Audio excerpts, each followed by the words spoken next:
Hey, Daddy, this is the man of the champions, Bill Fonzie Alfonso, giving a shout out to something else. Something else, Daddy. This is Nickel Matata, Great Warrior Wolf, and you are listening to Something Else. I'm Tony Genie, and you're listening to Something Else. Hey everybody, it's Rich Palladino, the voice of New England, and you are listening to Something Else with Arya.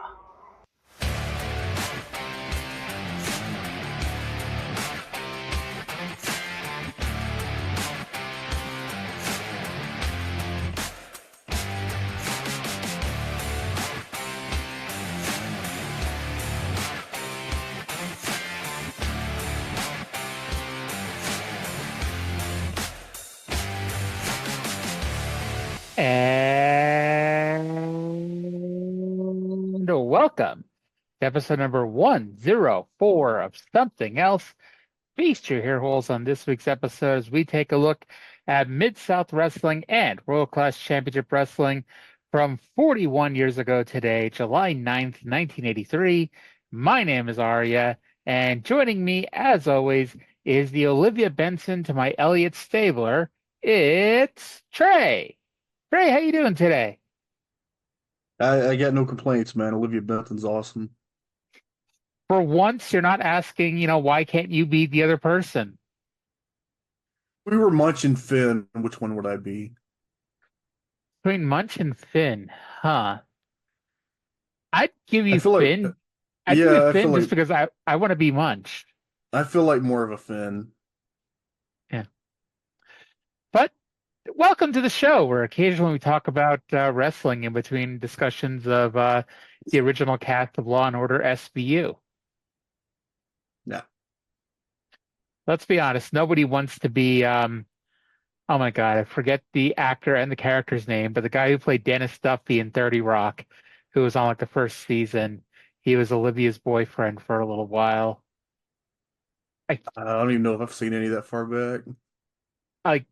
I can see him in my head, but I can't remember his name to save my life. Basically, if you ever saw the show Oz, it's easier to tell you what actors from that show weren't on Law and Order SVU at some point. Because pretty much Law and Order, like, is there anybody who's been an actor in the past 30 years that hasn't been on some iteration of Law and Order? you have to be a pretty low-level actor to have never been on an episode of Law and Order. Do you remember Law and Order Los Angeles? I do not. I remember. I don't know how long it lasted. I remember watching maybe like the first 2 episodes whenever it started. It Interesting. was always I did like Criminal Intent back in the day when especially when Vincent D'Onofrio was on it, but I was always an SVU guy. By the way, Dean Winters is the name of the actor whose name I couldn't remember. I'm gonna Google that and I'm gonna see the face and be like, oh, that's who that is. Yeah. Okay, yeah, that guy. Yeah. He was Ryan O'Reilly on Oz, and he was Brian Cassidy on SVU. There you go. Yeah. Haven't seen Oz. So I don't know what it's like over in Texas right now, but here in Massachusetts, it is the 4th of July when we're taping this. And technically, we're taping That's it weird. at It's also the 4th of July here. Holy shit. Well, the weird thing is that it's 7 o'clock Eastern time, so the sun is still out. So theoretically, we won't be interrupted by 8 million fireworks going off outside my window. However, Theoretically. that doesn't always mean shit. So if you hear that, just say that people are celebrating that we're taping the show 5 days in advance. Yeah. Yeah. So do the people around you also do fireworks like 5 days in both directions of July 4th and New Year's? Not as much as they used to. I don't know if there's just more of a crackdown, or I don't know if people just got sick of it, but like up until like last year, it was pretty much a month before July 4th was nightly fireworks. So it's possible that the police cracked down on it because you're really not supposed to be lighting them off outside of July 4th. And, or they, like I said, it's been almost 10 years, you're eventually going to get sick of it. So, but yeah, they'll set off a whole bunch tonight, and then probably tomorrow they'll set off whatever's left over. Somebody near me last night started as soon as it was dark and went on until like after 1 in the morning. Felt like it was under our artillery barrage. Interesting. And, hopefully they've run out, or, they don't have quite as many to go with today. I can't imagine I'm going to be that fortunate. Probably not. So how's your wife doing? Well, I haven't talked to her today. I know she gets so busy that I just assume I'm not really gonna hear from her while she's on. She forgot her the bag that had all her medication in it, and I had to overnight it to her, and that was the most expensive thing I've ever done. I bet. I'm afraid to ask, it was more or less than my trip to Forbidden Door last week.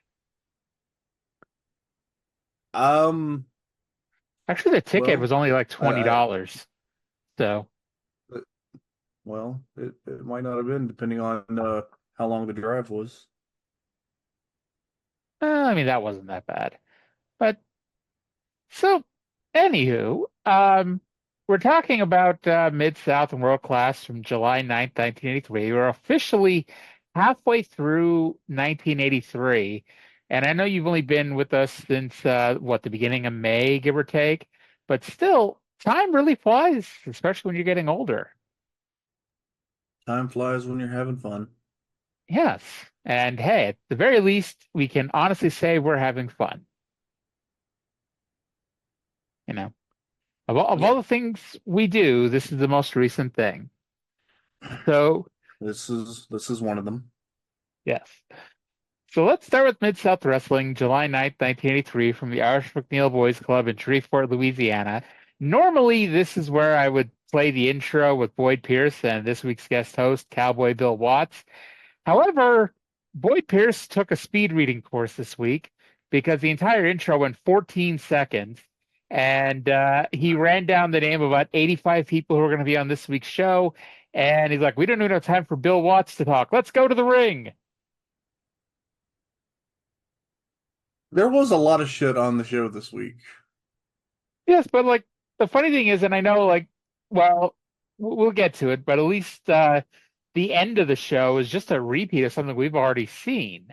Now, I know it's new to you because you weren't here when it originally aired.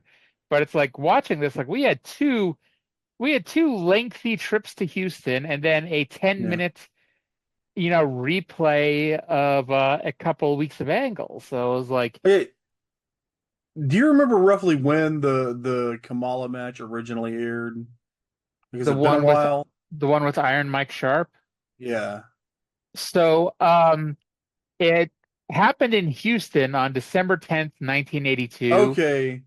Okay. Yeah, that's what I was trying to look it up.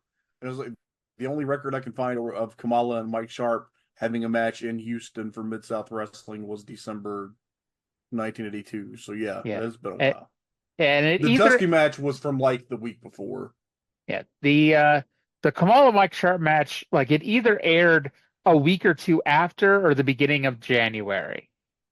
Because the beginning of January, it's like they taped like 3 different days and like it was all kind of mix and matched and they weren't even hiding it very well because like announcers were tagging in and out.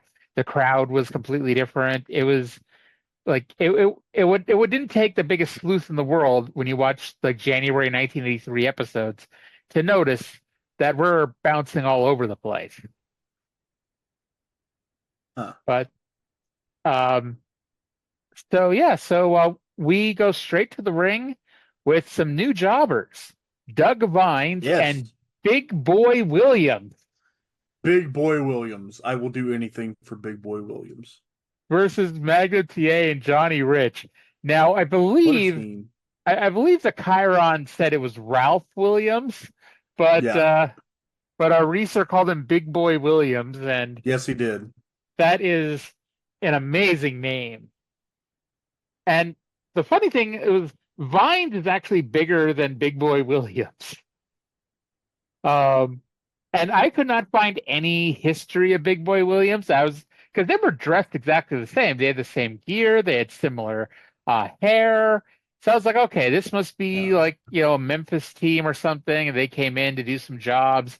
And I know Doug Vines is around for a while, or at least in and out of the area for a while. He's a regular, but Big Boy Williams, I just like, okay, he's got to be somebody. I can't figure out who he is, and neither can Google.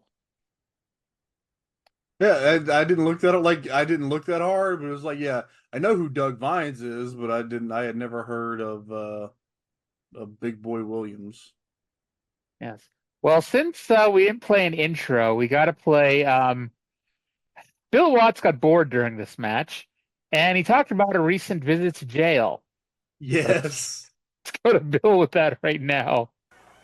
I was at Connors Correctional Institute in Hominy, Oklahoma a couple of weeks ago and visiting some of the inmates there, and it was good to see that they watch Mid-South Wrestling out of Tulsa, Oklahoma each week with a great bunch of guys.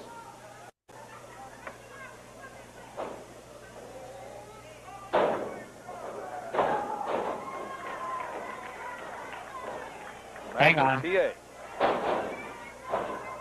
I think every youngster should see a correctional institute and see what it is when you've done something that costs you your freedom. Because it would be a lesson that's like one picture's worth 10,000 words in that situation. The guys I saw knew they were paying for what they'd done, and they seemed to have good attitudes about it. Trey, have you ever been to jail? I have not. Okay. So, mind you, I don't know the difference between jail and prison, but I went to one of them. But anyway, Probably jail. Yeah, it's whatever you get to before you go to trial or whatever. It's whenever you get first arrested. Yeah, all right, that's jail. So I can tell you that even if I don't know, like Vince McMahon really would have perked up my spirits, but let's say Triple H walked into jail the day that I got arrested, and he walked around and talked to the inmates. It would not have increased my spirits. I would not have been having a good attitude about being there because I got to meet Triple H. Well, yeah, but I think these guys were in prison. Oh Lord! If you're in jail and it's the day that you've got arrested and it's the first time you've got arrested, chances are it's probably the worst day of your life. You're not gonna be happy to see Bill Watts, Triple H, or anybody. But if you're like in prison, doing a bid for a crime you committed, and you're just hoping to get your life together and move on when this is all over, and Bill Watts came to see you, yeah, you might be a little excited. Maybe, but I mean, I don't know. But he thinks all youngsters should visit jail sometime. I just find it so interesting that was the problem you had with that. What, that they all had good attitudes about it? Yeah, of all things, that was the problem. Why? What did you think the problem was? I didn't think there was a problem. A great bunch of guys? Okay, that was worse than the good attitude, the great bunch of guys. He thinks all kids should visit jail sometime? Watts is just that kind of guy. You could totally see him taking Eric and Joel to jail. Absolutely. And not even like when they were 10. I mean, like now, like taking Joel Armstrong, mid-20s referee, to jail. Like, if you don't listen to me, this is where you could end up, Joel. See, when you said now, I thought, like, in my head, yes, it went to 80-year-old Bill Watts taking like 60-something Joel Watts to do jail. And late 50s Eric Watts? Yes. Oh my God. Oh, you've already passed the Eric Watts era in WCW. I was about to say, you still got that to come, but you're coming to the end of that. He's going to be around for like a while doing jobs, though. Yeah, but I mean, his push is over. Well, that's a relief. Yeah. You watch, I say that, next week he wins the TV title from, who's the champion? Paul Orndorff? It has not been revealed yet. Yes, it is Paul Orndorff, but it hasn't been said on Saturday night yet. Spoiler alert, Paul Orndorff wins the TV title tournament that's happening at the same time that the Smoky Mountain shows are. I've seen none of the TV title tournament matches have been on Saturday night. They've all been on like main Worldwide event and stuff, and I've only been watching Saturday night. Well, I mean, they don't. I think the only thing they have up is Saturday night, isn't it? I mean, you could find them other ways, but Here's the thing: I have access to a lot of stuff that isn't quote unquote up. oh yeah. I Yeah. have, let me count, 5 external hard drives, altogether about 20 terabytes, mostly wrestling. Nice. I was mean, the first one to go to look a few years ago. I looked at the world we lived in with so much shit that's like on the network or New Japan World or YouTube. I was the one that looked at all that and thought, well, all this could fucking go away at any time. mm-hmm. So I decided to become a hoarder of wrestling footage. If the fucking apocalypse happens and I somehow all I have left is my external hard drives and a fucking computer, I'm gonna have access to wrestling. Apocalypse, apocalypse. We caused it with our dumbness. By the way, Magnum TA hit a running forearm to Big Boy Williams, which leads to a 4-way breaking out, and TA pinning one of them with a belly-to-belly suplex. And actually, There the we finish, go. yeah, TA used the atomic drop, but whoever he did it to didn't go down. So when they sprung off the ropes, he hit a belly-to-belly suplex. Yeah, so it was in fact Big Boy Williams. So yeah, every week we say that Magnum isn't using the belly to belly yet. He's using an atomic drop, and here he did the atomic drop to Big Boy Williams, and he kind of sold it but didn't go down. And TA grabbed him and hit the belly to belly, and it maybe just to unlock his next power level, TA had to be challenged by a man the quality of Big Boy Williams. Oh, definitely. I mean, when you're in the ring with a star the caliber of Big Boy Williams, you break out all the stops here. And Absolutely. by the way, I know we're gonna waste time now breaking this down, but I thought that was a really nice belly to belly suplex. Yeah, I kind of thought, I don't know, I guess I haven't watched a lot of like Crockett from that area. I thought that he did like the to the side one, and that was like this was like an overhead belly to belly pretty much. Mm-hmm. It was like it wasn't a beautiful, impressive key high spot Kurt Angle belly to belly overhead suplex, but it was really cool. Definitely. And so yeah, we have a new finisher for Magnum TA. We'll see if he keeps using it in the future. But for now, let's go back to Bill Watts, who's going to throw it to a different match from Houston, and we'll be back to talk about that. Promoter Paul Bosch has had some bloody battles in Houston, Texas. And the bull rope match with the American Dream, Dusty Rhodes, and Nick Bockwinkel, the AWA World's Champion, lived up to its billing. What Dusty didn't know was that Bockwinkel had hedged his bet and got King Kong Bundy to help him out. Promoter Bosch sent the tape of the final moments of this match to Dusty, and he narrated it. Let's listen to that now.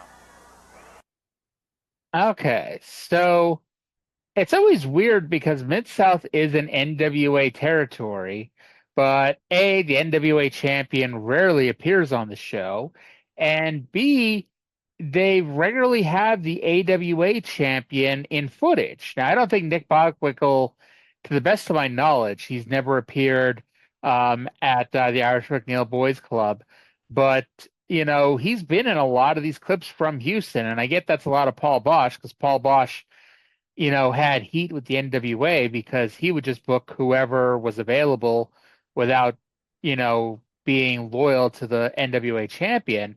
But it's weird that, Watts would play it.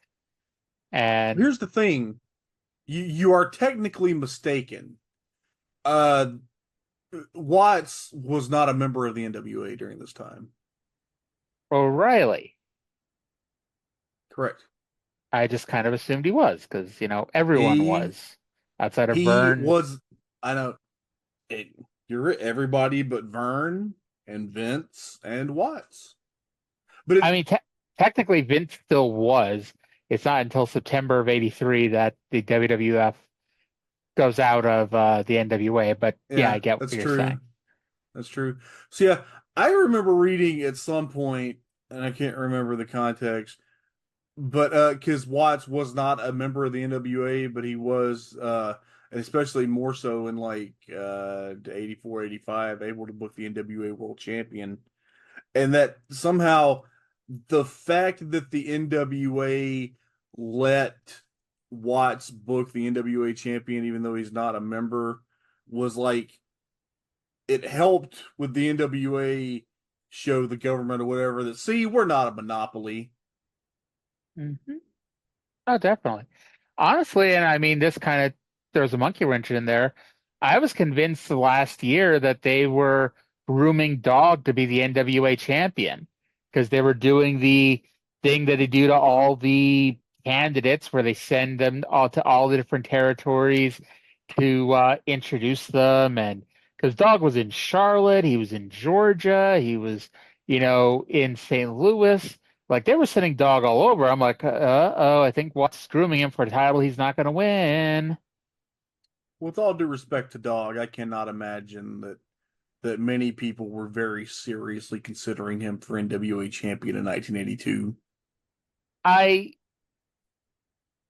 could see him getting the Kerry Von Erich, Tommy Rich title reign, but I guess the better example, the better comparison would be the Dusty title reign, because Junkyard Dog was not going to go out there and do 60-minute draws, and but he was as over as pretty much anybody else, and he was a hell of a draw, and I could definitely see it being an argument that hey, he draws the African American audience in a way that a lot of your other local champions don't. And, it can be a boon to the territory to bring him in, especially if you bring him in and book him as well as Watts did, which of course is always the big if. But, the problem, of course, like we said, is like Dog isn't going to go do 60-minute draws. And if he did, it would be you'd never want to see wrestling ever again. Yes, absolutely. Imagine Dog versus George Gulas for the NWA title. Daddy said sail. Daddy said sail. Anyway, the key. Mm-hmm. We've gone down a rabbit hole with this, but the thing that we're missing here is Dusty Rhodes voicing over Dusty Rhodes versus Nick Bockwinkel was fucking awesome. Like, I wish that there was a 3-disc DVD set of Dusty just doing commentary on classic Dusty matches.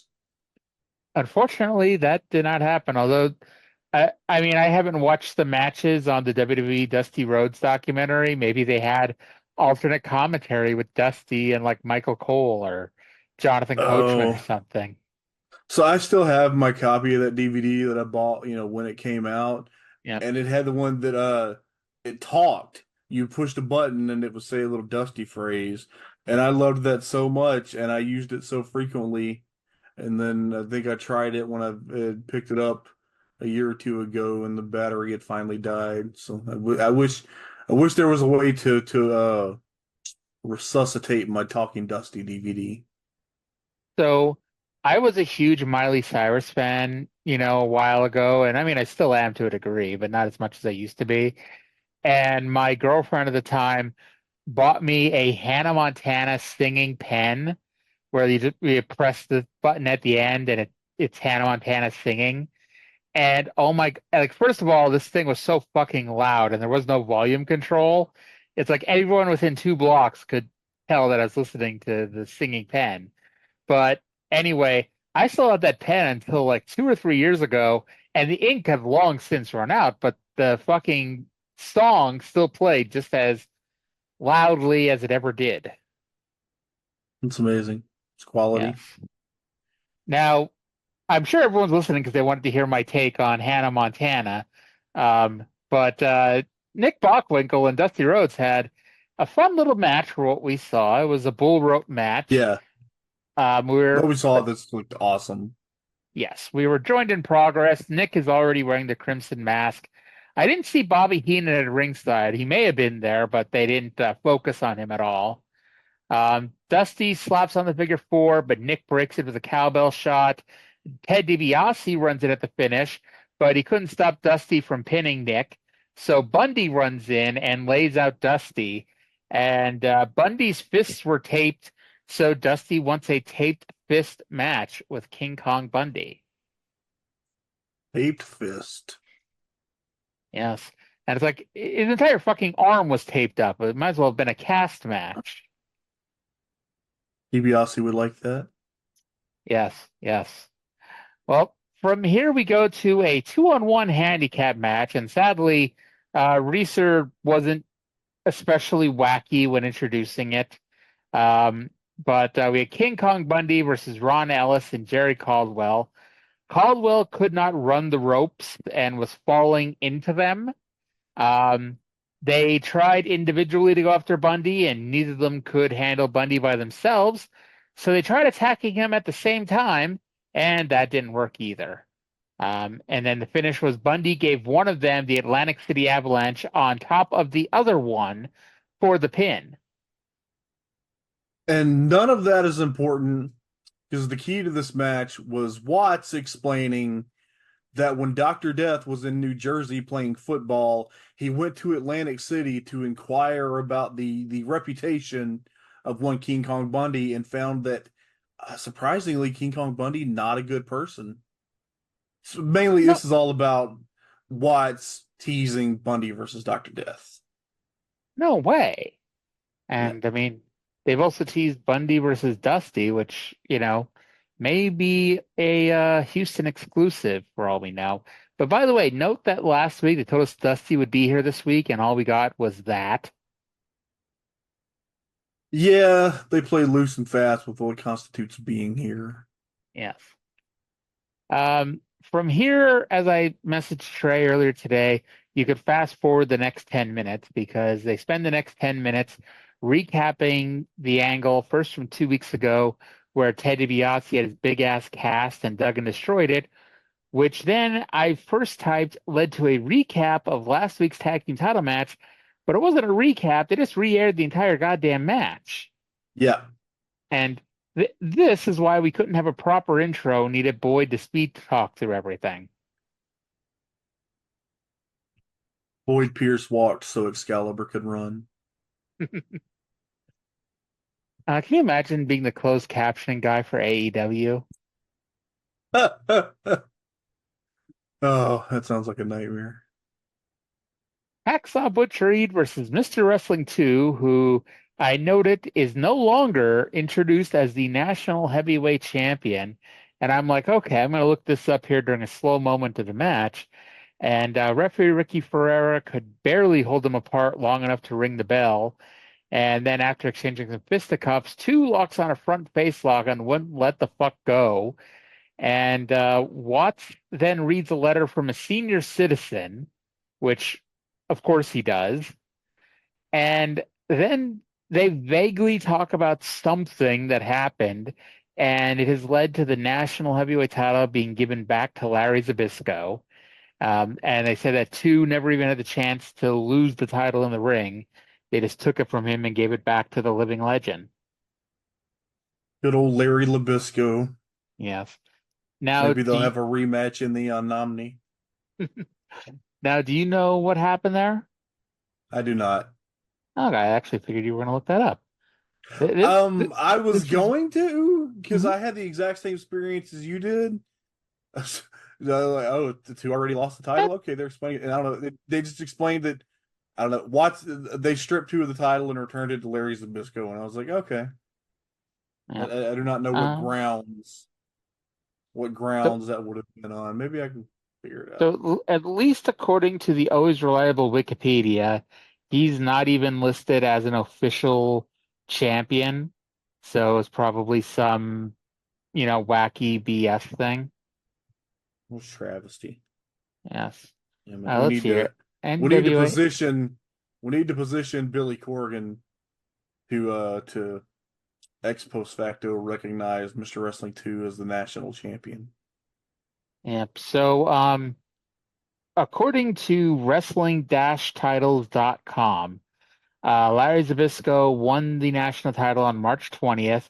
He paid Killer Tim Brooks $25,000 for the belt, but then got stripped of the belt by NWA President Bob Geigel on April 30th, and that led to a tournament on June 5th, which, according to this, it said it was won by Larry Zbyszko, defeating Mr. Wrestling 2 in the finals, and that's all it says. And then it gives a hyperlink to purchase Larry Zbyszko's book on Amazon. Does Larry explain what happened in the book? I have the book, actually, but I haven't read it in a while, so I don't know. Being a Larry book, I imagine it takes several chapters to really get going. He had to stall for time. Does he bury people in the book too? I'm sure he does, but I haven't read it in a while.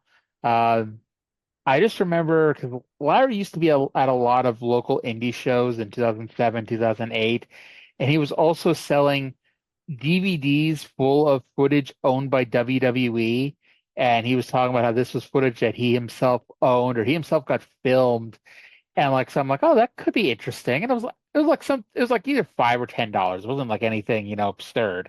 So I bought it, and it was like literally like it was the match with Eric Bischoff at Starrcade, and it was the WCW home video version of the match.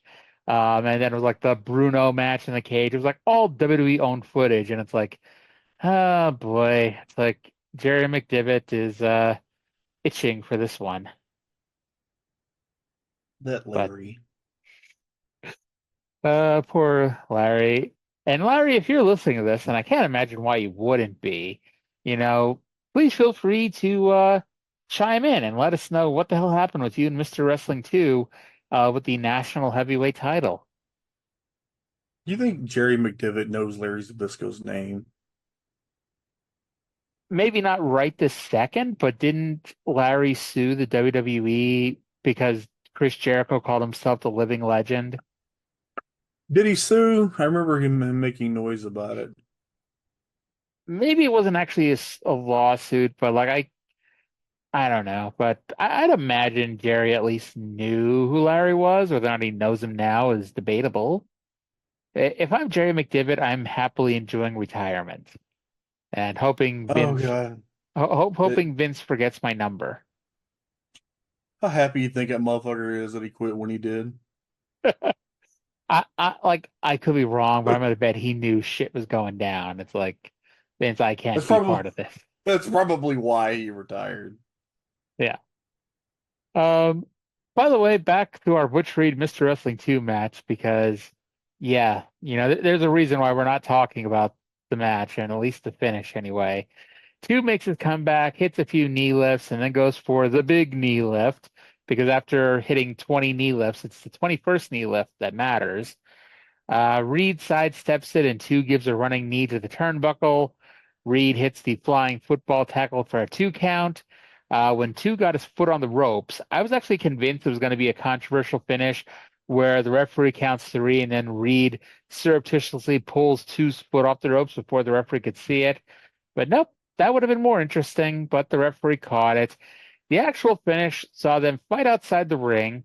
They each get in, but Reed goes to the top rope, and because he jumped instead of dived, he came off with a flying shoulder tackle.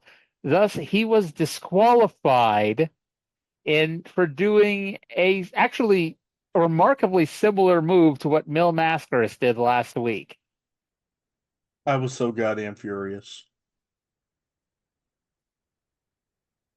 I feel like this was done to spite me. I feel like Bill Watts in 1983 knew there's a guy that's not going to be born for another 4 years, but in like 40 years, he's going to watch this and fuck that guy. I'm going to do a stupid fuck. The week after, the very next week after that utter horseshit explanation about Mil Mascaras not being DQ for coming off the top rope, you DQ a guy for coming off the fucking top rope. Fuck you. Fuck this goddamn show. Fuck this finish. Everything was airtight, brother, back in the day. But I honestly It's think so stupid. It's Mid-South Wrestling is like just the beacon of the platonic ideal of professional wrestling. And then but there's always stupid shit happening. Wrestling has never not had some kind of stupid shit involved in it. that holes this you could drive a truck through with the booking sometimes. I honestly think this was done on purpose because last week's match was the prior taping to this week's match, and I think it was done on purpose so they could sit here and say, "Hey, all you people who bitched about Mill coming off the top rope last week, see it? We're disqualifying people for coming off the top rope." You can't convince me that this wasn't done to spite me. Well, speaking of things done to spite you, our next match was Ted DiBiase versus Trey's favorite wrestler, White Lightning, Tim Horner. Oh my god. Fuck you, Bill Watts. First, you give me that stupid fucking DQ bullshit, and then you give me Tim Horner. Thunder rolls and the lightning strikes. Shameless. White Lightning. They say that all the fans that DiBiase lost when he turned heel a year ago, Horner picked them up. So they're now Tim Horner fans. I don't believe it. Yeah, I gotta say, I know you weren't here a year ago, but DiBiase was a lot more popular than White Lightning. DiBiase as a heel in a territory where people fucking hated heels is probably still more popular than Tim Horner. Oh, definitely. Watts called Horner a burner, which either he's a crappy cell phone or he's a pot smoker. And Horner's not cool enough to smoke pot. No, he's still waiting for that Mellow Yellow sponsorship for Smoky Mountain, $100,000. I would be more willing to believe that he is, in fact, a cheap cell phone. He gets a near fall with a roll up. Essentially, he did the natural bridge without doing the bridge. He goes for a Thez press, but DiBiase catches him and drops him with a stun gun. And to show how popular Tim Horner was, the fans were chanting for Hacksaw Duggan. And DiBiase won with the snap power slam. You know what infuriates me the most? That Tim Horner is all over 2 shows. That he's actually good. Like, oh yeah, no, I can't fault his wrestling at all. He is a very good, wrestler. It's just, sometimes they put a microphone in front of his face. Yeah, and sometimes he wasn't in the ring and was just being a human being. I gotta say, like, if I ever, I want to go on a cross-country road trip to WrestleMania next year. If I go through Morristown, I'm stopping if I see karaoke in hopes of seeing Tim Horner in there to sing Shameless.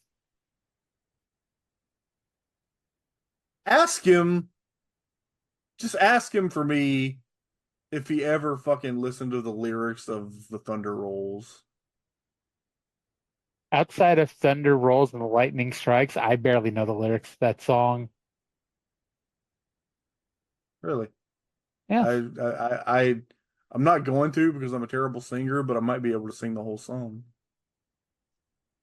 I mean, we can either talk about that or Junkyard Dog versus Boris Zurkov. To me, you singing 3:30 in the morning, not a soul in sight. I don't know. Go look up if you have never seen the music video, go to YouTube and look up the music video for Garth Brooks' The Thunder Rolls. It's kind of amazing. And then you'll be as baffled as I am as to why somebody thought that was the entrance music. I don't know. Why was Carry On My Wayward Son entrance music? At least that sounds cool. I don't know. It doesn't it doesn't have that kind of jarring what the fuck is thisness. So North American Champion Junkyard Dog versus Boris Zirkov. Boris is in the red corner. Coincidence? I think not. I am convinced that Bill Watts recently had a bad trip to the dentist, since this is the second time recently that he has said that like a man with a toothache, so and so is frustrated. That's how do you think Watts would have booked a dentist character? Hopefully better than Dr. Isaac Yankem. So this match went 1 minute and 36 seconds. My only takeaway was, where's Akbar? He hadn't been out with any of his guys this week. Well, he heard you talk about, like, this is Watts' way to make up for you for giving you Tim Horner and an off the top rope DQ.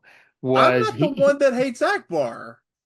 Well, you were saying last week or the week before that we've had a lot of Akbar on these shows recently, so it's like he's like, you know what? Let's give you an Akbar break. It was an observation, not a criticism. Well, he should have explained that because now we haven't had any Akbar on the show, and spoiler alert, we don't have any Akbar next week either. Really? He also wasn't at the show that was taped at the same taping? I know. Actually, technically, Akbar was, but it was in a match that was taped, beforehand. So, that's to look forward to. I honestly thought, because the way Boris has been booked, I thought, okay, he's on his way out of the territory. But he's actually here until September, which I know is, only 2 months away, but still, that's a lot of TV jobs he can do between now and then. So I finished watching the only thing that I watch on Peacock is World Class. And so I was watching it, and then I just clicked down a few to kind of read the synopsis of what's coming up. And like, oh, Boris Zukov is going to be in World Class in a couple of months. I guess there's a spoiler alert. Boris is going to leave here and go 180 miles to the west. A little more than 80 miles. 180. Shreveport. Okay, yeah. I was going to say, yeah, Shreveport to Dallas is about 3 hours. It's just a straight shot on I-20. Yeah. I've actually driven that many times. Unfortunately, Google Maps wouldn't let me search an exact amount of time between the Irish McNeil Boys Club and the Sportatorium, since I don't think either building exists anymore. That's a shame. Yes, indeed. So from here, Watts randomly pitches it to a match between Kamala and Iron Mike Sharp in Houston, which, as I've noted, we've seen before. And this is the first time you've seen the match. Did you have any questions, comments, concerns, or emotional outbursts about it? So it was voiced over by Akbar, who sounded awful. This was not as good as Dusty voicing over Dusty versus Bockwinkel. I noted, and I said this at the time, this may be the longest match of Kamala's career.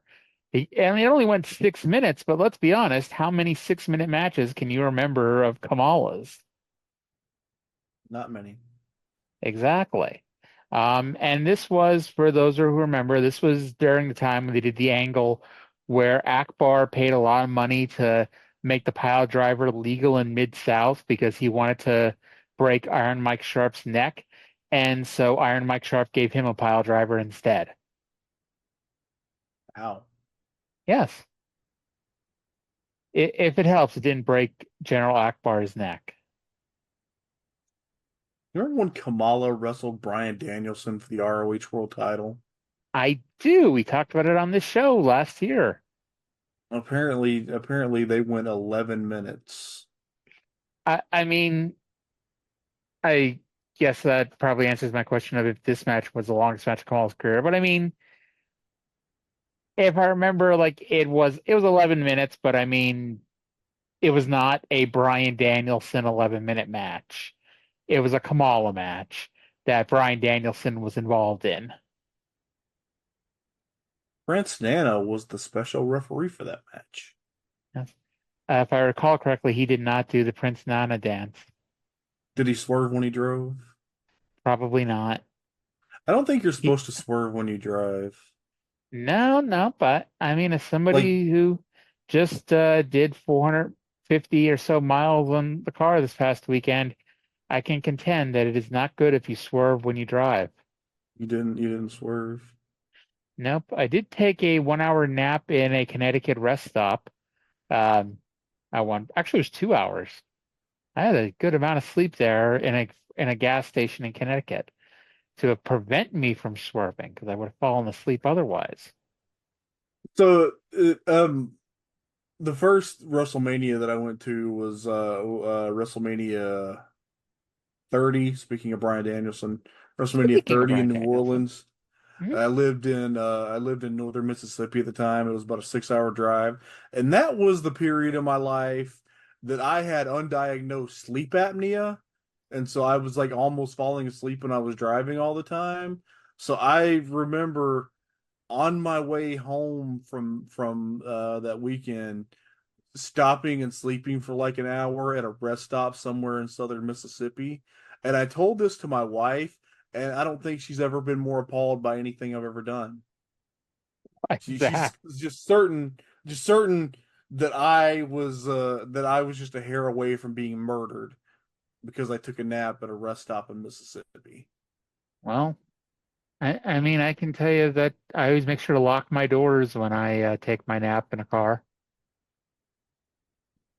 Yeah, I mean, Now, now, speaking of apnea, do you have the kind of apnea that allows you to stick your head in a bucket of water for 8 or 9 minutes without having to come up for a breath?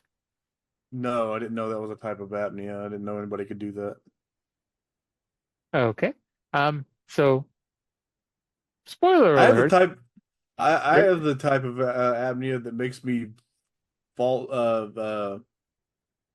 constantly wake up because I'm not breathing when I sleep, and yeah. So just on to randomly change the subject, because I know obviously everyone knows you and I stick to the subject at all times here. How far are you in corner gas? I've been all the way through it once, and now I'm back in I'm like halfway through season 2. Okay. Well, there's that.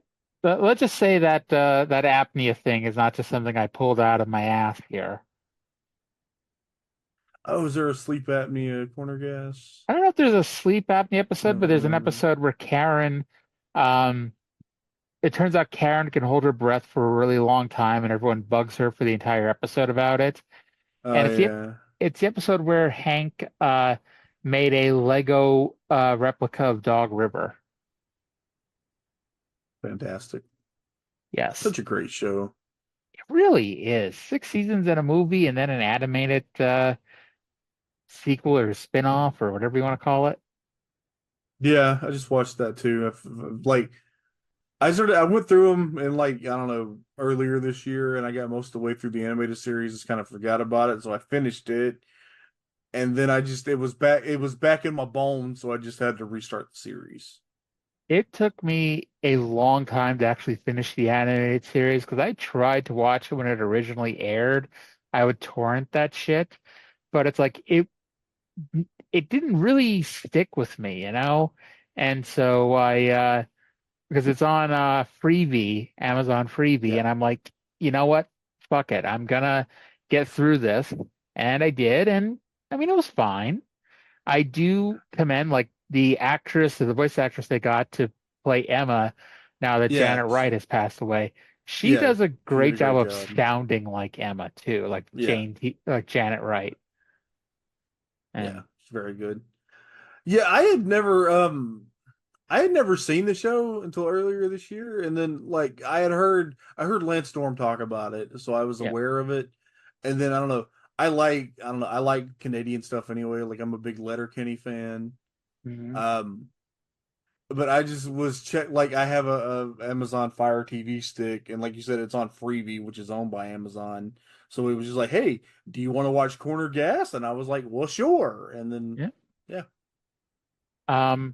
For me, like I remember Lance talking about it on his website way back when, and like 2008-ish, I had DirecTV, and that's when I discovered it on WGN America, and it would air like 11 o'clock at night, and I used to tape all the episodes, and then I eventually just bought the DVDs because it was easier, and now, of course, I just stream it. Yeah.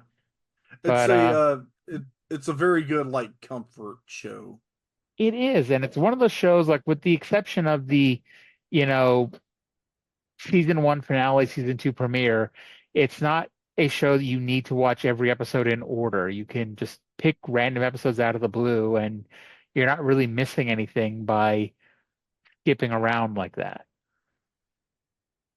Yeah, it was like I don't want to say that it was the last like episodic sitcom, but it was the most recently made episodic sitcom that I've watched. Nice.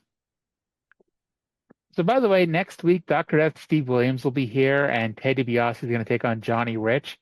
I know that this was a weird episode. Yeah, it was pretty weird. Yes, it was.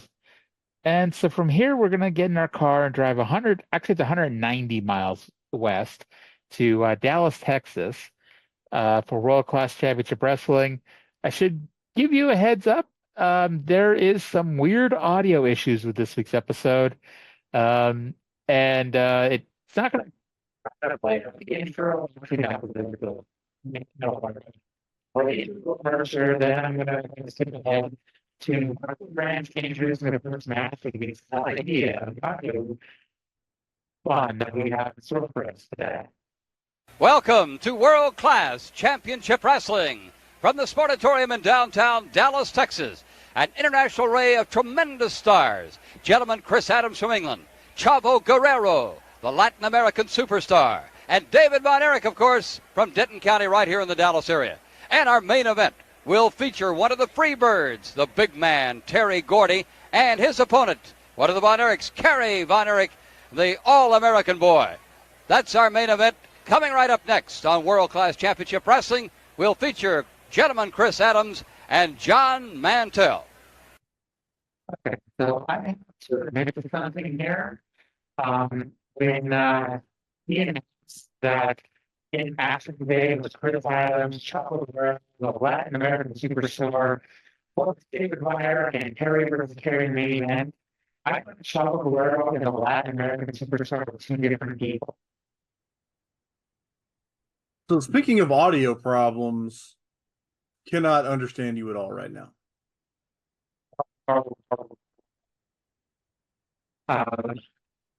Maybe on my phone.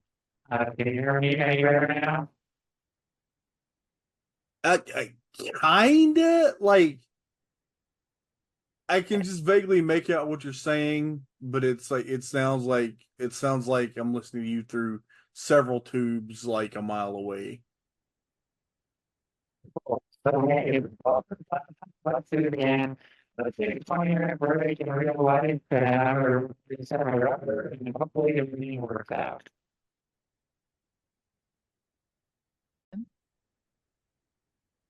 And welcome back. So, yeah, so hopefully everything's working now. Hopefully we can get this through. Now, before we were rudely interrupted by my internet connection, we were listening to the intro with Mercer, and I had to admit to you that I thought when he said Chavo Guerrero, the Latin American superstar, that those were two different people who were going to be wrestling on this show. You don't think Chavo Guerrero's the Latin American superstar? Well, I realized it later on during Chavo's match that that's who they were talking about. By the way, as an update to our earlier comment about the fireworks, not only are my wonderful neighbors continuing to set them off here while the sun is still up, It, of course, is causing all the neighborhood dogs to freak out. So I apologize if you hear any dogs freaking out here over the mic. But to be honest, I think it's pretty good at noise canceling, so you may not even hear the fireworks. Douchebags. Yes. So we were talking about how warped some of the audio was, and even though we're going to have a great David Von Erich promo later that really shows it off, I wanted to play Mark Lorenz's intro of the opening match just to give you an idea of what we have to look forward to on this episode. And hopefully it plays. There we go. Hello again, everybody. Welcome to the Sportatorium for World Class Championship Wrestling, the only wrestling card seen throughout the world. All matches sanctioned by the National Wrestling Alliance. A state wrestling commissioner is on duty here in the building. Your referees for tonight's card are Larry Hayes and David Manning. First event on the card, one fall, 10-minute time limit from Montague County, Texas. Welcome to the ring, John Mantell.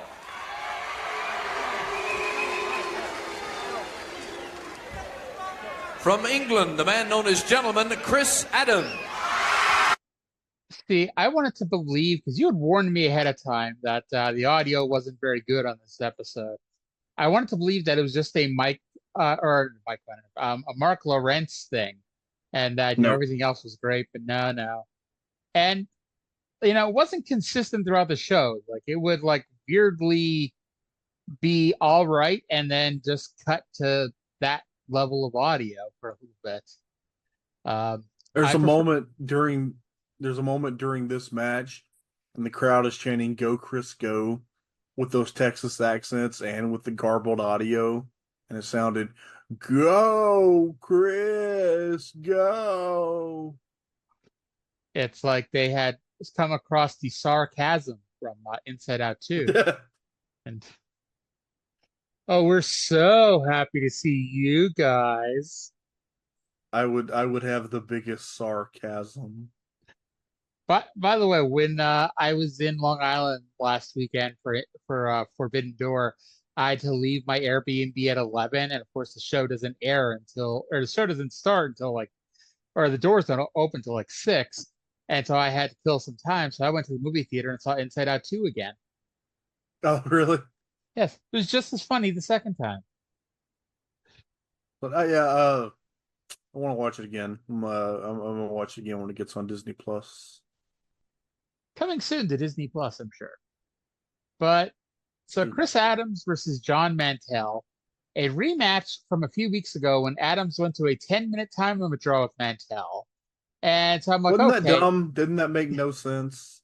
Yes, it was, especially since Adams has proven more than adept at handling himself against the top stars of this company.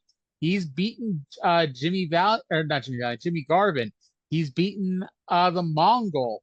He's, been there. He's wrestled the Freebirds. Like, he's shown that he can stand up for himself. He can hold his own against, the top heels in the company. So I figured, okay, this is a nice way to, everyone recognizes that was a stupid booking decision a couple of weeks ago. So here we go. Adams is going to beat Jon Mantell. And, we're going to forget that the last match ever happened, right? Of course. Especially since, Bill Mercer's like, Adams has a lot of more experience than Mantell. The funny thing about that is he doesn't. They both started wrestling in about 1978.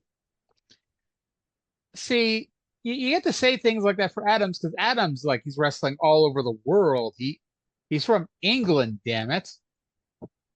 And Mantell's been to Japan already 3 times. But Japan's, everyone goes to Japan. Not everybody goes to England. It's because Japanese wrestling is awesome. Are you saying English wrestling isn't? I'm saying it's not as cool as Japanese wrestling. I mean, do we need to bring on people here to tell you about Big Daddy and, about why he belongs in the Observer Hall of Fame?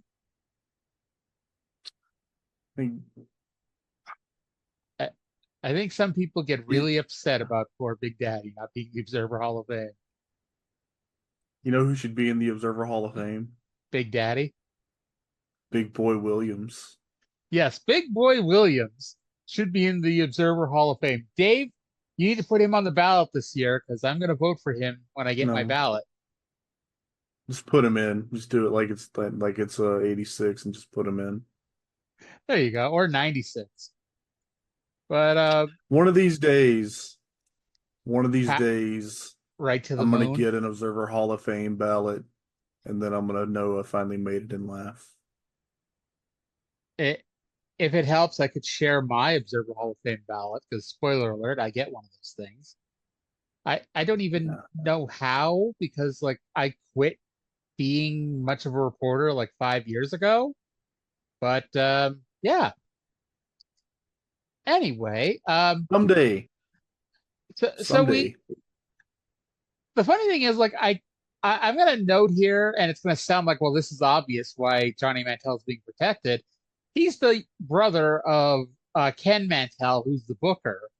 And so, okay, the snarky part of me goes, well, that's why he can't lose, because his brother's protecting him in the booking.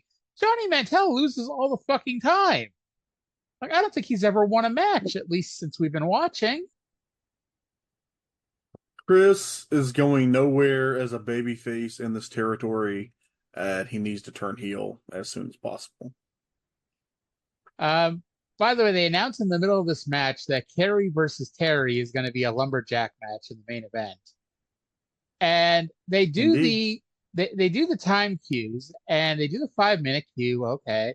When they hit 6 minutes, for some reason, right at the 6-minute mark, I'm like, are they going to do another fucking time limit draw?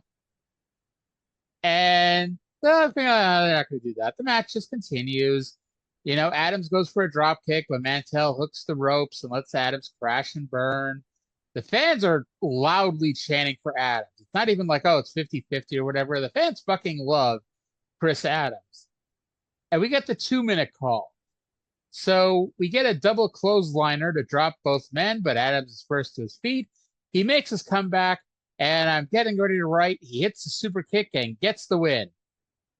However, this match, like the David Von Erich, Jim Garvin match, nobody is allowed to win this, apparently, as they just roll around reversing cradles on each other for the last 45 seconds.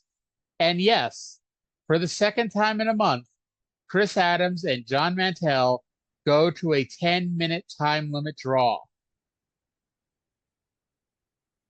Would you like to guess how long 10 minutes was this week?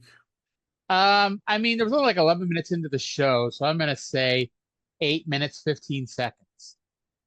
8:36. Yeah.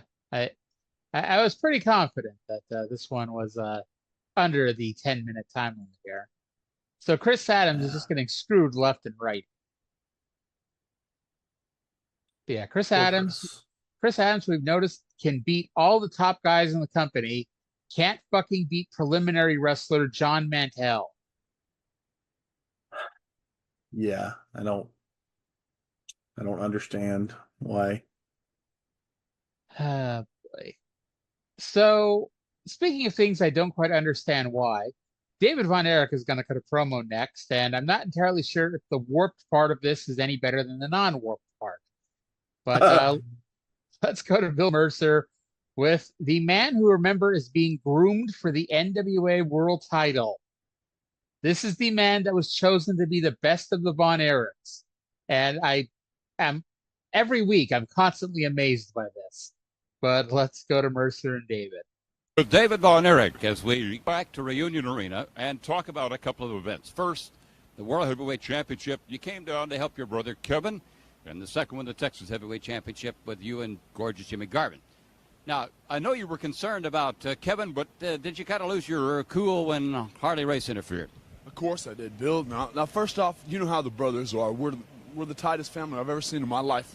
We're together. I don't want to see him get hurt. I saw him holding that shoulder, and I knew there was something wrong, so I went out there. All right, now let's look at the go back to the tape of that and look at just what happened when you did that. Okay. That sounds good to me. Okay, now see, I'm not interfering here at all. I'm just checking his shoulder. Now, and what reason does Harley Race have to kick me like that? I'm standing outside the ring, and I haven't interfered or done anything at all. Now, he gets what he deserves as far as I'm concerned. and that's not enough. I'll hit him with the high knee as hard as I can right there. That took him down, and now I'm going to crawl on top of him and start going to town on him. Pound away. You know, I don't care about getting disqualification for Kev. I'm sorry that it happened. I wish that Kev would not have hurt his shoulder and he would have won, but he didn't. And Harley Race, there's no love lost between you and I. And when you and I'll step in that ring together, and when we do, I'll walk out with that gold belt, and you know it. All right, for the fourth time, the Texas Heavyweight Championship was held up because of problems of interference. This time, alleged sunshine. And we see the tape. We see what happened. What did happen? Now, gorgeous Jimmy Garvin had you down trying to pin you. Bill, when you're pinned and you kick out on 2, and then all of a sudden you're covered again without the man doing another thing to you, and you're pinned 1, 2, 3, there's got to be something going on there. All right, let's look at it and see what happened. You run the tape and you'll see it right here. Okay, I'm kicking. Now, what you do? What do you think Sunshine's doing right there? Do you think she's tying my boots? No, she's grabbing hold of him and holding me down so she can get the final 1, 2, 3. Now, she's been in my way enough times. Now it's time for me to get a hold of Jimmy Garvin and a hold of Sunshine and get it all down to the nut cracking and take care of Jimmy Garvin once and for all. And that, my friends and my family and my Texans, is what I'll do. Now, of course, coming up will be another match. The NWA said you'll have this one. There will be a winner, and the loser will be the valet to the other. I imagine you have some interesting things planned if you should win the match, and Sunshine and gorgeous Jimmy Garvin would be your valet. That's right. You know, Bill, all over the world, the people know what a good day's work is. I think Jimmy Garvin's mommy and daddy never taught him what a good, hard, long day's work was. Well, Jimmy Garvin, when I beat you for that Texas title and take home all that money, and you're binded by contract to be my valet or you don't wrestle anymore, then I got a couple of things already planned for you. I got like a 270-acre horse ranch that I usually cut the grass with a brush hog. Not with you, boy. I'm going to have you pushing one of those old-timey blades back and forth. I'm serious. Back and forth and back and forth. And when you get done with that, then I'm going to have you clean out a few horse stalls. And I might even keep me a cattle prod next to me just in case you decide you're going to get a little bit snotty or something. Now, Sunshine, since you love to get your nose in my business, how would you like to do my laundry? How would you like to wash my dishes? How would you like to cook me a steak all out at my place? I can't wait. This is one interview I have enjoyed. Well, I've enjoyed it, too. Thank you, David Von Erich, very much. We look forward to that bout, and we look forward to that event on World Class. So, as we talked about when we did the International Star Wars, David Von Erich is such a dick. I don't see the appeal of David. Sorry, I hate to speak ill of the dead, but he looks like the before picture of Rocky Dennis from Mass, doesn't he? Oh my God, I never even thought about that until you nicely pointed that out here for us. But yes, like he literally says he doesn't care that he got his brother disqualified in the world title match. What a dickhead. Yeah. If I'm Kevin, if this is 2024, like Kevin's turning heel and he's the sympathetic heel because, David fucked him over and then bragged that he didn't care about fucking him over because it was all about him. Always trying to hold Kevin down. And then he talks about an upcoming match with Jimmy Garvin. And, how does one lead to another? So we have this series of controversial, indecisive finishes. So you think, okay, it's going to lead to, a no disqualification match or, Sunshine keeps interfering. So we're going to have a cage match. So this way, there's going to be no interference. And, Jimmy Garvin, David Von Erich, one of them's going to be the Texas Heavyweight Champion. But no. Instead, it's just going to be, from what I could tell, a standard wrestling match with an added stipulation that the loser has to be the valet of the winner. And in this case, it's even more unfair because if David wins, why do both Jimmy Garvin and Sunshine have to be his valet? Interesting question. It's and they didn't give a time frame, but let's say it's 30 days. if Garvin wins, shouldn't David have to do it for 60 days since he's getting 2 people for 30 days each or whatever the time frame ends up being? You're putting a lot more thought into this than they did into anything. I mean, at the end of the day, you weren't supposed to put too much thought into it. All you're supposed to do is, hey, the baby face is going to win and the heel is going to get humiliated. And that's all people needed in 1983. That's true. And also that's when everything was better. It's so fucked up in some ways because it's like, if you did this angle, if you did everything we've seen in the past couple months the exact same way, to the T, no altering it even slightly, there'd be so much bitching about how awful this booking is, and you couldn't do this and yada yada yada. And here in 1983, this is classic shit, and it's just crazy. And especially when I forwarded ahead to the next promo, which is the General Skandor Akbar one. So I'm looking at while I'm talking about how crazy this is, I'm looking at General Skandor Akbar, Mr. Ebony, and the Mongol in his fur pelt on my TV.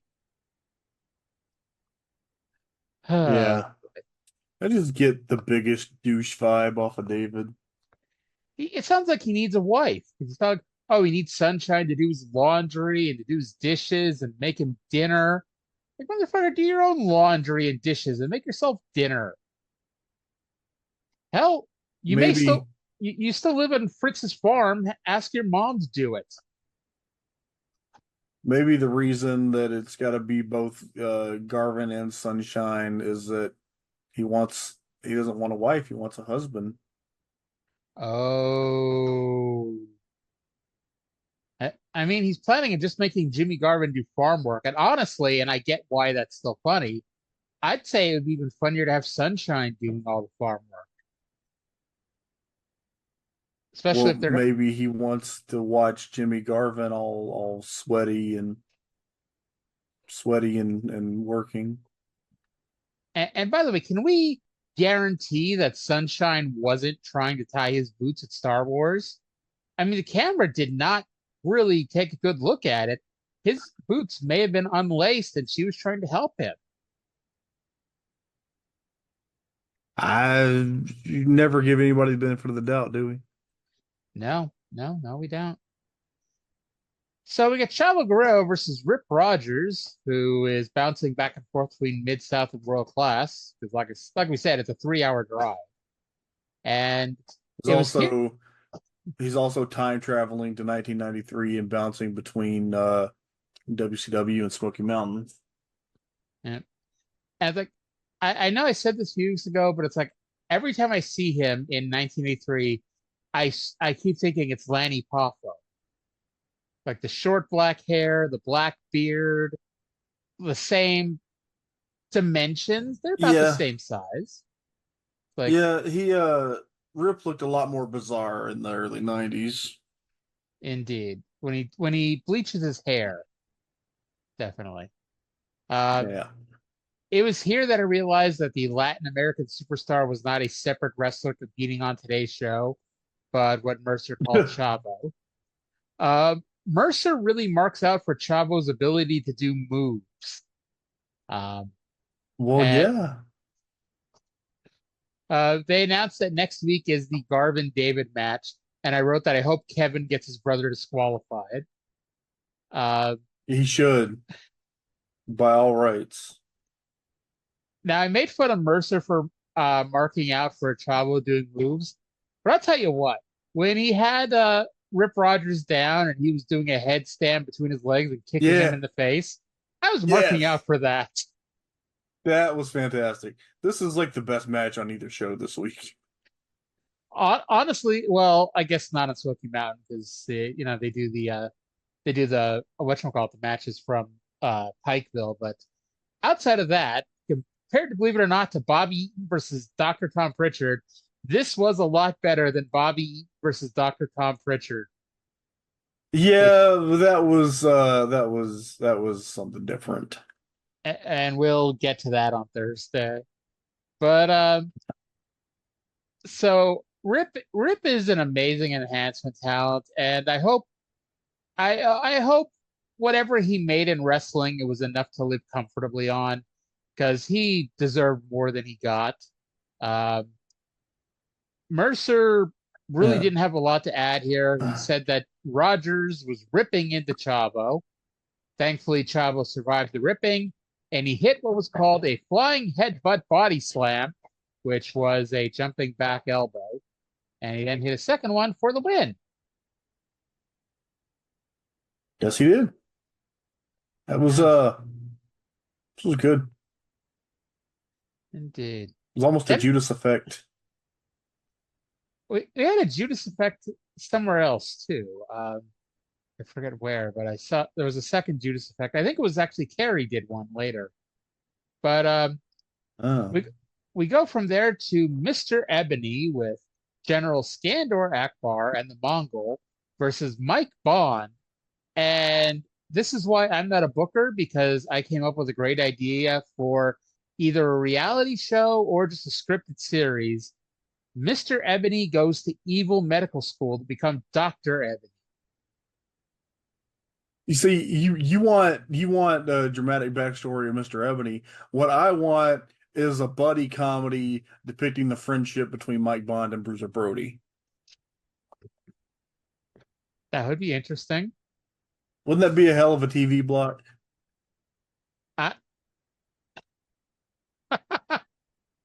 Mr. Ebony goes to medical school, followed by Bruiser Buddies. Coming this fall to NBC. Bruiser Bond, Bonded Bruisers. Hey, now that they canceled Young Rock, what else are they going to put on Friday nights on NBC?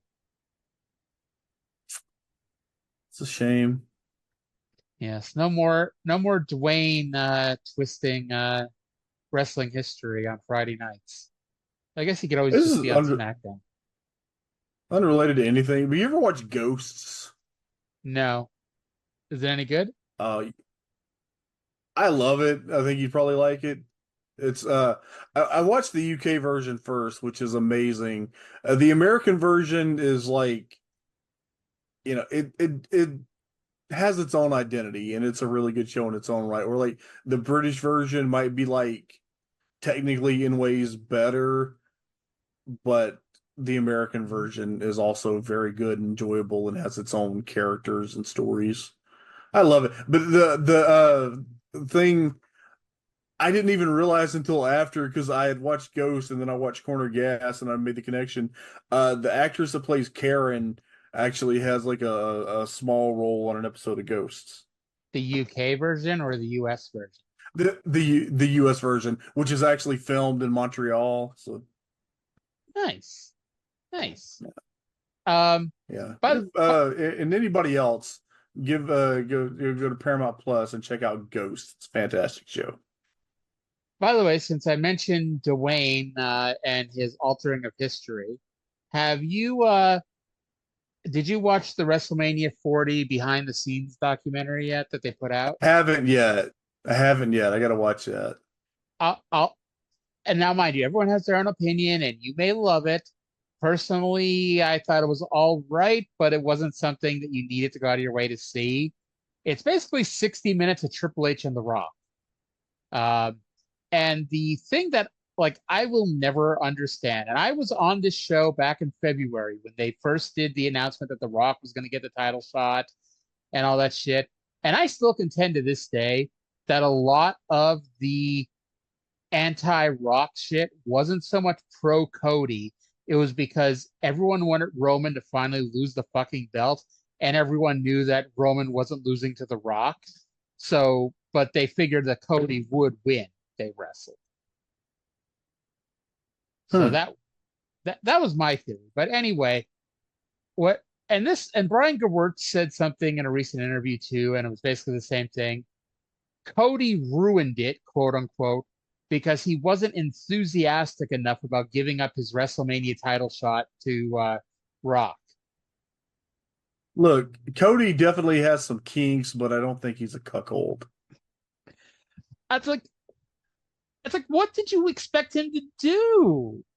Like, and it even gets worse because, like, Hunter tells the story about how he goes and tells Cody what what he needs to do, and Cody's like, well, what's the plan for me for WrestleMania then? And Hunter's like, I'm sorry, we don't really know yet. I should have figured that out before telling you. It's like, that wasn't something you wanted to come up with before you told him, hey, you're going to get this, but no, you're not. Because they told him the day of the Royal Rumble. So he was like one of few people who knew that he was winning, but it wasn't getting the title shot. And at that point, didn't even have a match for Mania because it was supposed to be Punk and Seth Rollins. And then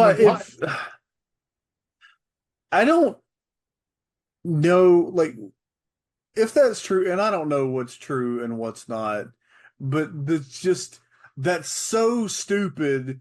Like, if you decided that day to not have the guy get a title shot at WrestleMania, why do you not call an audible and do something else?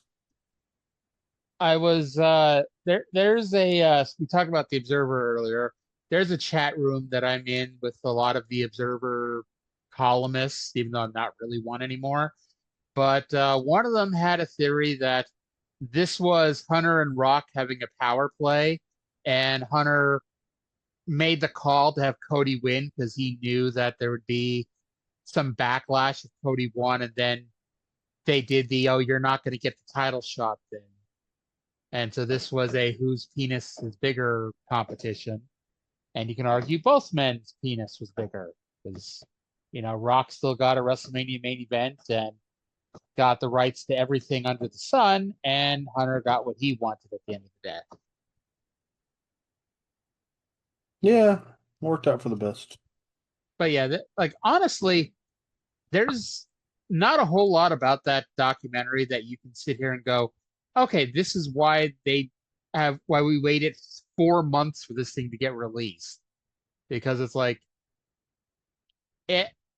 honestly, for a company that can put together a post-show video package, which includes footage of the last thing you saw on the show as it's airing, it's like, I have no doubt in my mind they could have put that together the week after WrestleMania. They had to make sure that Hunter and Dwayne were both put over the same amount. I mean, I don't want to spoil everything for you, but that's basically what it was. It was Hunter and Rock having a pissing match for most of an hour. Like, there was a little bit of Cody, there was a tiny bit of Roman, Pat McAfee got a sentence in, but like, it was 95% Hunter and Rock. So I started watching wrestling in October of 1999. And it was Hunter and Rock having a pissing match from then, too. Well, it was a month later. Yeah, it was a month later that the Austin's neck was injured, so they did the angle to ride him out for a year. So then pretty much my whole first year as a wrestling fan, or at least the first, 8 months of it, was all about Triple H versus The Rock. And I, the whole time, was just like, I want Stone Cold to come back. I still contend that Rikishi was a good idea as the person that ran over Austin. It just didn't work out. Maybe, I don't know. Maybe they could have worked it out. It's like, I mean, it worked, but in the sense that it's like, it was one of those people you didn't want Rikishi to turn heel. Because, like, he was a decently popular upper mid-card babyface. It's like, dude, Rikishi was so fucking over as a babyface in 2000. Oh yeah, and yeah, it was dancing fat guy, but hey, dancing fat guy works. That fucking act was over, man. You've watched the 2000 Royal Rumble when they do the Rikishi and Too Cool dance in the middle of the Rumble. Yeah, and that's when Rikishi got the Diesel push of eliminating one person after another until fucking Big Boss Man was the smartest person in wrestling history because he just walked around the outside of the ring for 90 seconds. Smart man. Yes. By the way, back to Mr. Ebony versus Mike Bond. Mercer and this is one of those times I watch way too much wrestling. I watched Star Wars at this point like 3 weeks ago, and so I forgot a lot of what happened. And so Mercer's like, Brody took care of Kamala, and I'm like, he did? When the hell did that happen? But yeah, he did. Back at Star Wars. Bond made a brief comeback, and Mercer yelled, "Good for him," which was actually the only part of the match that the crowd was into. And Ebony won with his killing move, according to Mercer, the swinging full Nelson. Yeah, that is indeed what happened. All right, so let's now go to General Skandor Akbar, the Mongol, and Mr. Ebony, who are standing by with Bill Mercer. And for some reason, my entire thing decided to reset for some reason. So while I go back to that point and pull that up here. So Trae, how are things going on your end of the world? You know, I really want to be able to help, but literally I took no notes. I just noted that there was a segment where Bill Mercer talked to Devastation Incorporated. I can't remember anything of note being said. Yeah, that's fine because I got it back here. So let's go to that for a moment. Ringside with Skandor Akbar and his Devastation Incorporated. What is your reaction to the way Bruiser Brody came in and worked Kamala at Reunion? Well, first of all, Mercer, the only reason Kamala's not here tonight is because everybody's in hiding from the Ugandan warrior. They're all chill, but I can't blame them. And as for Big Mouth Brody, I heard all the accusations and remarks that he has made toward Devastation Incorporated, the boss man, and Kamala. Well, listen and listen good, Brody. Any arena in this country, we will give you all you want. So come on down, Brody. If you can hear me, come on down because I'll gladly oblige you. You can't digest Kamala. And did you see the way Mr. Ebony, full of muscles, great job. Great job. His opponent. Thank you. Not forget my personal bodyguard. The Mongol. We'll be right along with the Lumberjack. Okay, so I like the idea that Kamala's in here tonight because everybody is hiding from her. And because, you know, that's I don't think that's how that works. I think when you're not there, you're the one that's hiding from everybody. I also like that they challenged Brody to any arena in this country. So it's like you're telling me, like, if Brody challenged them to a match just across the Mexican border, they're like, nope, we must do it in the United States. Like, would Puerto Rico count? Well, Puerto Rico's part of the United States. Yeah, but does everybody know that? No, but you think Bill Bill Mercer knows that? You think Skandor Akbar knows that? There are enough people who don't know that in 2024, so I'm not going to blame Mercer and General Skandor Akbar for maybe not knowing that in 1983. I blame Bill Mercer for everything wrong in my life. Everything? Everything that isn't Tim Horner's fault. Okay. And Tim Horner, isn't everything Tim Horner does the fault of Jim Cornette and Bill Watts? Look, Cornette had to have the fucker in his territory for reasons, so I can't really hold that against him. You can hold anything against anybody you want. It's your right as an American. All right, as an American to hold grudges. Exactly. Well, then we get our main event. It's Kerry versus Terry in a lumberjack match. Of course, it's Kerry Von Erich and Terry Gordy. And I got a brilliant booking idea. So because, the Von Erichs and the Freebirds, they start running their course at some point. And we need ways to reignite the feud and get it going. So I came up with a brilliant idea. First of all, you turn Kerry heel and you reveal that he's actually the older brother of Terry Gordy, so he becomes Kerry Gordy. But then after that plays out for a little while, Terry Gordy, turns out that he was adopted as a child by Fritz, and he turns babyface to become Terry Von Erich. And so now you redo the Von Erich Freebird rivalry, but with Terry Von Erich on one side and Kerry Gordy on the other. Fritz is afraid of making that much money. Someone quick get Gary Hart or Ken Mantell on the phone. I know Gary Hart passed away, but is Ken Mantell still alive? Was Ken Mantell ever alive? Allegedly, anyway. So this was every lumberjack match you've ever seen, and that's not necessarily a bad thing. They do establish the gimmick, having each man thrown out of the ring and going from there. And of course, the lumberjacks would react based on what side of the ring they get thrown out on. By the way, Ken Mantell is allegedly still alive. Allegedly. Well, the always reliable Wikipedia doesn't list him as being dead. So we're going on the assumption that he's still alive. It's funny, I also visited Ken Mantell's Wikipedia page today, but that was only because I was trying to find Johnny Mantell's Wikipedia page, and he doesn't have one.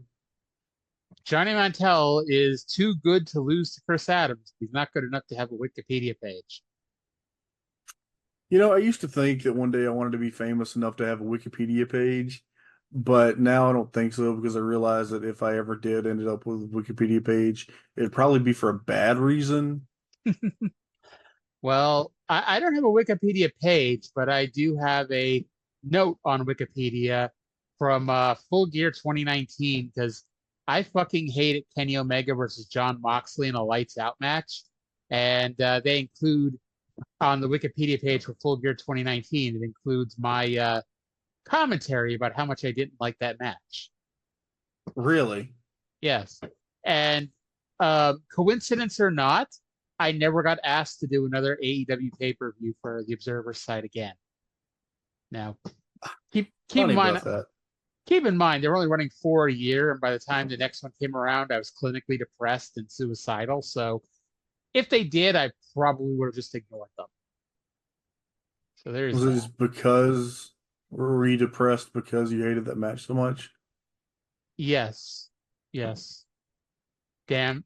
Hey, I should go to every AEW pay-per-view. If you hate Jon Moxley, I need to go to every AEW pay-per-view, because he's 0-3 in pay-per-views I go to, and he's lost the world title at every show. Oh, you got to stop going to pay-per-views, man. I love Mox. Okay, just for you now, I won't go to England for All In or Chicago for All Out, or actually, I'm sorry, I'm probably going to go to Full Gear in New Jersey. So hopefully for your sake, Moxley doesn't wrestle anybody you like, or wrestle somebody you do like more than him. Yeah. I wouldn't say I like Naito more, but I knew what the result of the match was going to be, just because I am well attuned to Gato's booking patterns. I mean, if it wasn't obvious beforehand, it was obvious when Naito said that, if he loses, then Mox is going to get his spot in the G1. And I think we talked about this last week, but it's like, motherfucker, like, Naito's got to do 9 G1 matches in a month. Like, I'm sorry, but no. Like, I know Tanahashi's out. I know Ishii is out. Naito should also be out. Like, that man cannot do 9. Maybe we'll be proven wrong, but watching Naito at Forbidden Door, that man cannot do, 9 G1 style matches. Bro, I'm super fucking sad that it's going to be a G1 without Ishii. Someone noted that this is the last time Tana wasn't in the G1, 9/11 hadn't happened yet. Yes, that is correct. So maybe one has something to do with the other. Yeah. As we are recording, we do not know who the final 2 qualificants for the G1 are going to be. the tournament finals will be in in about 10 hours or so. I am hoping, let's see, I need it to be Bolton Oleg over Taichi for B block. And then as much as I like Callum Newman, I got to root for my boy Yoshihashi to pull that one out.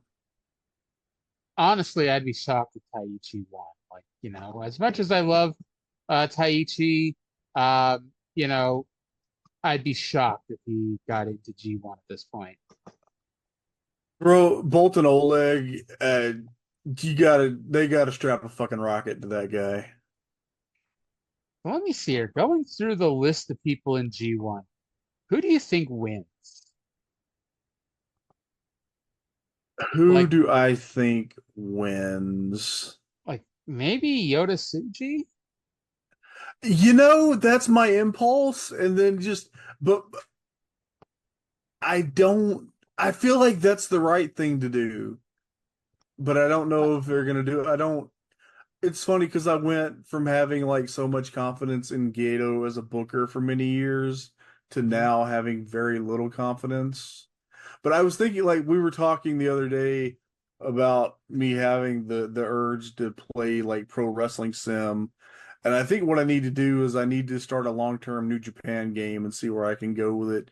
And my first thought was, well, if I started a game, this month, I would have to immediately do the G1. Who do I put over? And I was like, yeah, I think it'd be Yota Tsuji. I mean, looking at A block and B block, I mean, there's nobody in A block that really jumps out at me as somebody who should come out of this. Because it's got Evil in it, it's got Sonata, it's either going to have Yoshihashi or Callum Newman. I could honestly see a final of Yota Tsuji and Shota Umino. I think that would be I think you may be right. I think that could very well be the final. The other thing is everybody says, and I would love it, I don't think it's going to happen, would be Zack Sabre Jr. Yeah, I think the pandemic killed his chance. Because I think honestly, if the pandemic didn't happen, he would have gotten the Evil title reign. I think because they were because he was because and I forget maybe he was in that New Japan Cup when they came back from the pandemic. I don't remember, but it's like he was there the whole time. He was. He was in Japan. He was in Japan for the whole pandemic. Okay, so that kills my thing because I was convinced that because they'd been pushing VSJ pretty hard. It was either 2019 or 2018 when he won the New Japan Cup by submitting everybody in a row, and then he lost. Yeah, like Naito, Ibushi, and Tanahashi.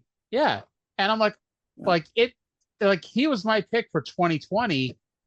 Before the pandemic happened, because I'm like, okay, it was obvious because they just lost all the AEW guys that they wanted somebody new to push to the moon, and it felt like VSJ he just needed a little bit of a nudge. And so all of a sudden, instead of that, we get the Evil push. Which I think because I heard things at the time that made me think that pushing Evil was always the plan. The travesty of that was that in February of 2020, they shot the angle to do Zack versus Mox, and then that match never happened, and to this day still hasn't happened. I'd say the tragedy is that, and I know they did a match, they maybe even done 2 matches, but they shot the angle from Moxley versus Minoru Suzuki, and then it got dropped because, again, he's not going to Japan. They did that match. I know, they did it once, but it felt like, okay, this is not a program, because New Japan doesn't really do programs, but it's this is something that was going to be a big part of at least early 2020. And it was it was a one and done. See, they were going. It certainly seemed like it was going to be Mox against Zack next. So I guess maybe they're going to continue the thing with Suzuki-gun. But no, the long and short of it is that, and some people just will not accept this, but it's probably factual. After they gave it to Kenny and he still left, I just don't think they're ever going to give the G1 to another foreigner. I was about to say Jay White, but he didn't win. He just got the briefcase from Ibushi. Yeah. But yeah, I will be surprised if another foreigner ever wins the G1. At least anytime soon. Because, like, I don't see anyone on the horizon right now that they could bring in and have win the G1. Although, Mhm. and it's not this year, it's in like a couple of years. But you know who they have, who's a foreigner, who's fucking amazing, and who has no ties to the United States at all, so he's probably not a danger of leaving? Who? Bolton Oleg. He's in no danger of leaving yet. See, I see what you're saying, but of all the foreigners that they could have, I think he is the one that I would be most confident that they could keep long term. Because I think he lives in Japan, he speaks Japanese, he has no ties to the West, he's from fucking Kazakhstan, so I don't think he's a risk to go to AEW or WWE. As much as it sucked to see New Japan lose all these guys recently, except for Ospreay, it's like Okada's been there for 10, 12, 13 years, has won the IWGP title a dozen times, all that. Honestly, it was time for him to explore other options. And you get all these other people, it's like, yeah, it's time to move on. It's like, unfortunately, New Japan, through their own fault to some degree, they don't have people that are ready to step up yet. I want to say this is very much like 2012 New Japan, except 2012 New Japan had prime Tanahashi. Yeah. 2024 New Japan has passed his prime Naito. Yeah. And I love Naito. But that's probably why they should do Tsuji and Shooter in the G1 final and establish. I think they need to establish the next generation, and I think Tsuji's the guy. Yeah. I mean, if Naito could go, I would say have him in the finals and have him lose to Yota Tsuji, because it's like it means more for him to lose, or for Yota Tsuji to beat a star in the finals than it is to beat another up and comer. But at the same time, it'll mean a lot to both men to be in that situation. Yeah, see, I was thinking the first G1 final in 1991 when it was the two young men, Muto and Chono, in the finals. Yeah. And hopefully we never go back to the MMA days of New Japan Pro Wrestling. You say that, but I actually have fond memories of that period because that was like my formative period in New Japan. A lot of it was dog shit, but I remember the period fondly. My formative period in New Japan was the fucking Gracies, and I'm hoping, yeah, that was so not you have good. you have a much less positive view of Enochiism than I do. Probably, although reading even as a Mark kid reading the aftermaths, it's like Scott Norton is the IWGP champion. I get it, but I still can't wrap my head around that, being the American wrestling fan watching Scott Norton be a jobber on Nitro and then hearing that he's the New Japan champion. I was appalled to learn earlier this week when I was doing some work on some title histories. New Japan does actually recognize Norton's squash victories over Van Hammer and Lodi in November 1998 as IWGP title defenses, which is weird because I was so shocked by that I actually went back and looked, and neither, like, he had the belt on the shows, but there was like no mention of those being title matches. Ew. And it's funny because and I remember this too. Like they were building to him versus Booker T at the World War III pay-per-view for the IWGP title, and it's like, yeah, Booker wasn't the 5-time WCW champion in November 1998, but that certainly would have meant a lot more than him versus Van Hammer and Lodi. You know, Harlem Heat challenged for the IWGP tag titles once. I believe it. Yeah. Against Shinya Hashimoto and Junji Hirata. Super Strong Machine. Do you know Hot Stuff Hernandez challenged for the IWGP Junior Tag Team titles? Yes, I did know that. I remember watching that show because I had a friend of mine that would get pay-per-views sometimes. That was like the one TNA show that he got because of the Sting McFoley match. I was at that show, and this was before my New Japan fandom, so it's like it never really occurred to me the preposterosity of Hernandez being in the junior tag team title match. Well, see, I remember them saying, Mike Tenay explaining that, well, the junior heavyweight division is like the X division. And no, the fuck it's not.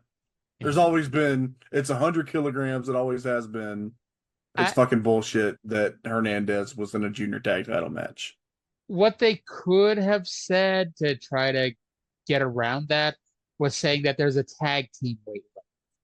And whatever the Yeah, it's funny because Jeff Cobb was actually having those conversations on commentary fairly recently. Well, it's good to know that Jeff Cobb and I are one mind. Yeah. By the way, are we still talking about Mr. Ebony? No, we're talking about Kerry versus Terry in a lumberjack match. Yeah. So Kerry and Gordy is not as good as either Kerry and Hayes or Gordy and Kevin, but it's all right. I will say that I liked how it built to the series of bear hugs. You know, hey, keep it simple, stupid. Terry slaps on a bear hug that Kerry has to fight from underneath. And of course, the crowd's losing their shit, cheering for Kerry to break it. He finally does, but Gordy gets it back on. Kerry gets out of it again. Terry gets it back on again. And then Kerry realizes that he only has one effective move, and that's the claw. And that does allow him to break the hold. They tumble outside where the faces beat up Gordy and Garvin beats up Kerry. And finally, back in the ring. Kind of a screwy finish, but hey, you know, the heels were cheating too. Terry picks up Kerry for a body slam, but Bruiser Brody trips Gordy, and instead of Kerry landing on his head like it looked like he was about to, Kerry managed to hook a small package to pin Terry Gordy and pick up the win. Indeed. So it was cool. They didn't overdo the lumberjacks, so it kind of, you know, had a little more weight when they did something for the finish. Yeah. And then all the lumberjacks got in the ring for a battle royal where the faces eventually came out on top, shockingly enough. Yeah. All right. So to finish things off, let's go to a Jimmy Garvin promo talking about the David Von Erich match next week. And right here is gorgeous Jimmy Garvin. You've got Kevin Von Erich next week. I got Kevin Von Erich next week. Big deal. It runs in the family, ladies and gentlemen. David Von Erich, he wouldn't even wrestle me next week. I tried to get him to sign a contract. He's too chicken. Now Kevin Von Erich next week, that's right. But he's just as a chicken because he wouldn't even put up his American title. That's what that kind of family Von Erichs are, a bunch of chickens. Thank you, gorgeous Jimmy Garvin. Okay. Am I like, isn't this feud about the Texas title? Like, why is he wanting the American title match too? And is David even the American champion? There are too many fucking belts in this promotion. Let's just say that. Last I knew, Kevin's the American champion. He's wrestling. Is he not wrestling Kevin next week? I thought he's wrestling David in the slave match. Oh, you're right. I heard him talking about the American title, and my brain just auto-filled in that it was Kevin. I mean, I wrote David, and unlike Mid-South, I haven't watched next week's World Class yet. So we'll find out next week whether Jimmy Garvin is wrestling David or Kevin. And if it's David, why would David put up the American title? You know, it'd be funny. Well, actually, David is he might decide he wants to fuck Kevin out of another title, so he's gonna defend the American title for him. Yeah, but if this is the slave match, David is not losing. Although to be fair, Iceman Parsons lost the hair match, and Buddy Roberts was the one that ended up bald. Which, can I say the saddest part of this week's show was we didn't see Buddy Roberts at all? That's a travesty. I mean, I know we will, and I'm probably on next week's show. But I'm like, man, I was really looking forward to seeing Buddy Roberts with a wig and headgear on this week. Yeah. You know, it'd be funny. They could do a title versus title match and have like the American title against the Texas title, but then they've only got the one belt.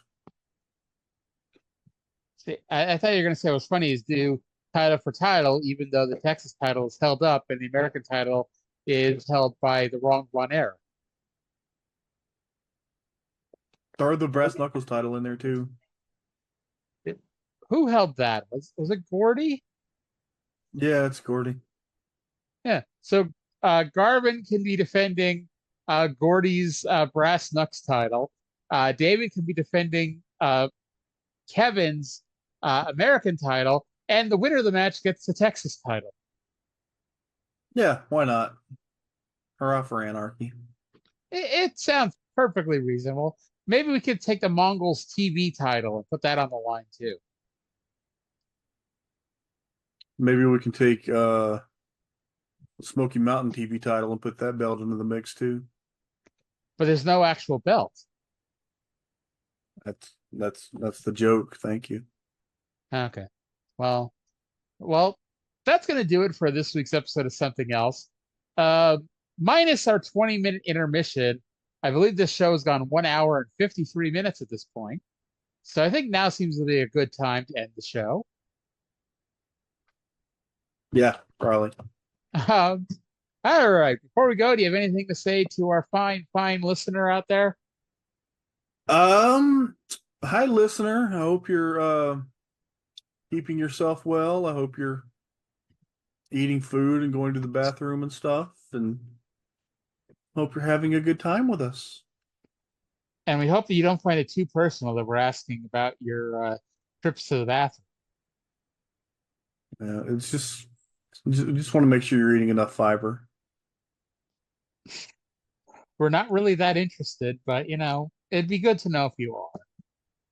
But that's going to do it for this week. I want to thank everybody for listening, and we'll talk to you again in 7 days.